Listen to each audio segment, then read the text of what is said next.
나에게는 누나가 한 명 있었다. 아니, 있었다고 한다.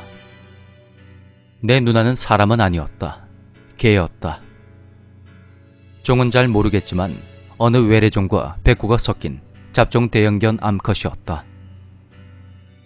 연년생인 나와 형이 어렸을 적 정도가 아니라 2살, 3살 배기 아기였을 때 우리 아버지 회사 지인분이 개를 키울 수 없는 아파트로 이사를 가게 되어서 곤란히 하는 걸 보다 못해 집으로 데려왔다고 했다. 어머니는 아직 걸음마 뗀 지 얼마 되지도 못하는 아기가 있는, 그것도 마당도 없는 아파트에서 저런 대형견을 어떻게 키우냐고 엄청 화를 내셨고, 아버지는 계속 사과하며 개를 맡아줄 다른 사람을 구하겠다 하셨다. 그리고 그렇게 개를 맡고 일주일 만에 어머니는 태도가 180도 바뀌었다. 얘는 100만금을 줘도 남한텐 못 준다고.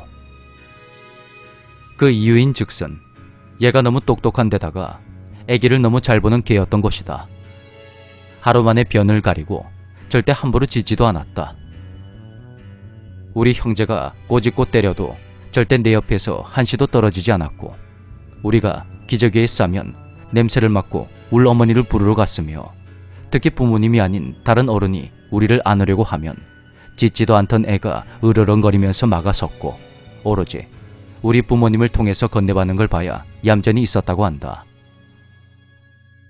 얼마 지나지 않아 어머니는 그 개가 애를 너무 잘 본다고 이름을 누나라고 지었다고 한다. 그리고 2해가 지났다. 유치원에 들어가게 된 형은 유치원에 다니며 친구랑 노는 맛을 알게 되었고, 집에 있는 시간이 줄어들게 되었다. 어머니는 칼국수 가게를 운영하셨기 때문에 난 대부분의 시간을 가게 앞 놀이터에서 누나와 함께 지내게 되었다. 누나는 내가 놀이터 바깥으로 나가려고 하면 내 소매를 물고 질질 끌어서 나를 놀이터에서 못 벗어나게 했고, 밥때가 되면 귀신같이 나를 엄마 앞으로 대령해 놓았다. 낯선 사람이 내 옆으로 오면 으르렁대는 건 기본이고, 잠자리마저 자기 계집이 아닌 내 이부자리 옆에서 꼭 붙어 잤다. 그때가 되어서 누나는 이름만 누나가 아니라 나에게 진짜 누나 그 자체였다. 그러던 어느 날 우리 가족이 친척들과 함께 여행을 가게 되었다.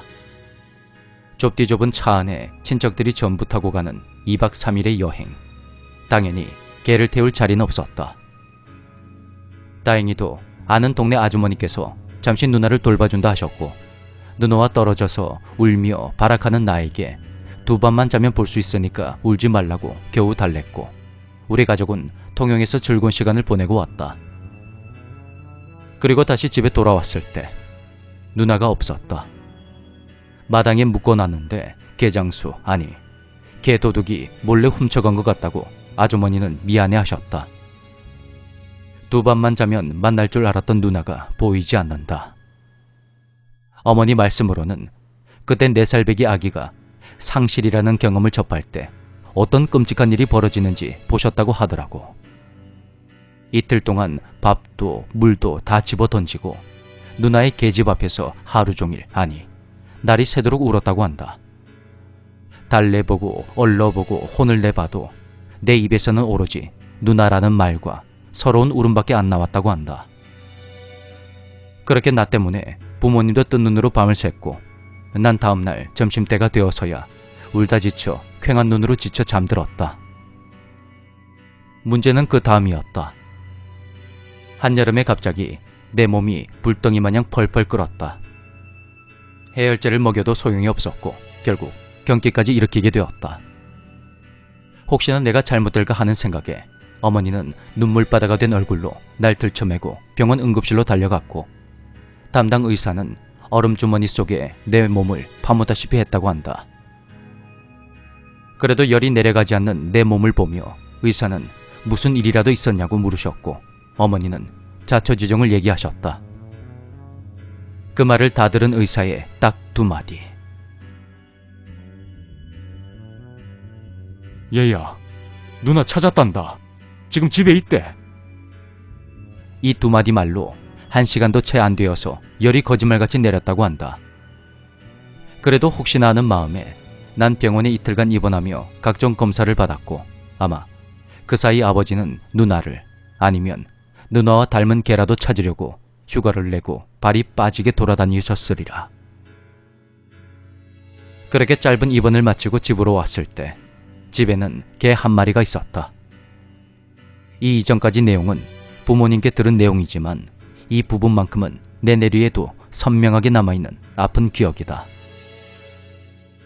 2년 동안 계속 함께했기에 한눈에 알 수가 있었다. 그건 누나가 아니었다. 결국 누나를 찾지 못한 것이다. 난 그날 누나를 닮은 듯 하면서도 결코 닮지 않은 그 낯선 개를 끌어안고 1시간이 넘도록 끄꺽대며 울었다. 다음날 당연하게도 나는 누나가 아닌 그 개를 철저하게 외면했고, 누나가 아니었던 그 개 또한 당연하게도 내가 아닌 자기 밥 챙겨주는 우리 엄마만을 찾아다녔다. 결국 아버지는 그 개를 또다시 어디론가 보내버리셨고, 엄마는 조금 이르지만 날 형과 함께 유치원에 보내셨다. 내가 누나 사진만 보면 세상 다 잃은 표정으로 또르르 눈물만 흘리는 바람에 누나가 찍힌 사진은 다 없애버리셨고, 불행인지 다행인지 내가 사진기만 갖다 대면 울어제끼는 귀찮은 꼬맹이였던 탓에 사진은 그렇게 많지도 않았다.